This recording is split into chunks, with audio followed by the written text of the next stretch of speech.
J'espère que vous êtes prêts pour de nouveau une vidéo combinant 2 jours d'achat. Regardez ce que j'ai topé. Alors je vais pas trop m'attarder justement sur les achats, parce qu'il y en a quand même 4. Et j'ai 2-3 trucs à dire, donc je vais essayer de faire rapidement. Alors déjà, voilà, la suite, bien sûr, de Gundam The Origin, le tome 7 qui est sorti... en fait, j'ai loupé la sortie. J'étais en vacances à ce moment-là, donc forcément, j'avais pas le bon timing pour la sortie, mais de quoi j'ai récupéré, bien sûr, ce petit tome, sachant qu'il y a le tome 8 qui doit sortir, je crois, en juin, si je dis pas de bêtises. Juin, ça va être un mois assez chargé en termes de sortie, hein. Je vous préviens tout de suite, que ce soit steelbook, jeux vidéo et bouquins, ça va être un petit peu compliqué. Donc il va falloir faire des choix, autant pour moi que pour vous. C'est pour ça que je vous le dis.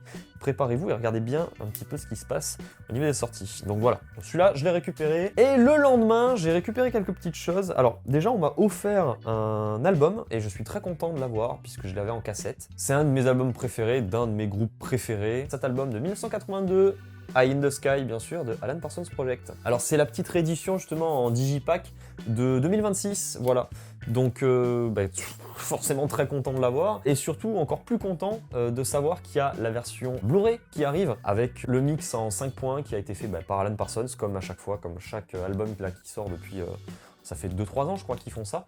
Il y a eu Pyramide qui est sorti, j'espère le récupérer dans pas longtemps. Et il y a eu iRobot aussi. Donc très content de pouvoir, pouvoir mettre la main sur ça. Et pour finir, le même jour, voilà, que cet album, 2 petits jeux que j'ai récupérés, plus par opportunité de prix et ce que c'est comme jeu.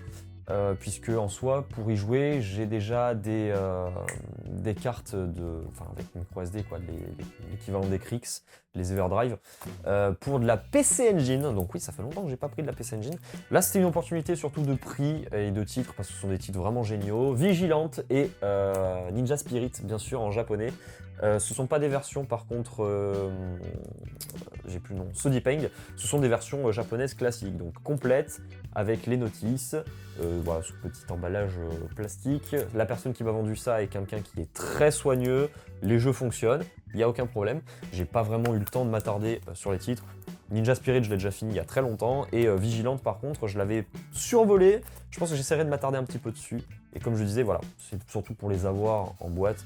Parce qu'en soi, j'avais déjà une carte, une Everdrive, pour pouvoir y jouer. Donc, c'est pas un problème. Je pouvais y jouer de base. Mais je suis content de les avoir, surtout en physique. Donc voilà, c'est tout pour ce petit dash 2 en 1, jour d'achat, avec bien sûr du manga et du jeu, et de l'écoute du CD, bien sûr. N'hésitez pas à me dire ce que vous en avez pensé, et on se retrouve rapidement pour une autre vidéo. Voilà, à que plus. Ciao ciao.